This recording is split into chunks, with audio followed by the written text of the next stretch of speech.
Hello everyone. Today in this video we will learn 20 lines on forest. So let's start. A forest is a big area with many trees.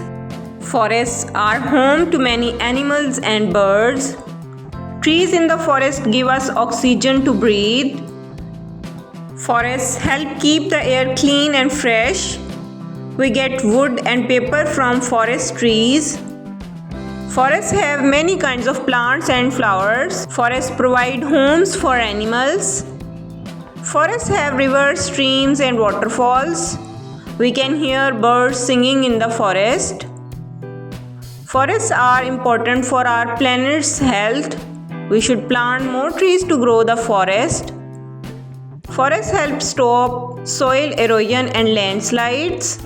Many people depend on forests for their livelihood. Forests have medicinal plants that heal us.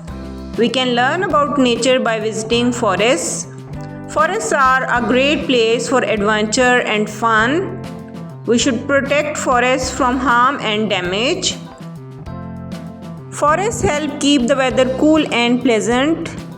We can see beautiful scenery in the forest. Let's save our forests for future generations. I hope you like this video. If you like this video, please like and subscribe my channel for more videos. Thank you for watching.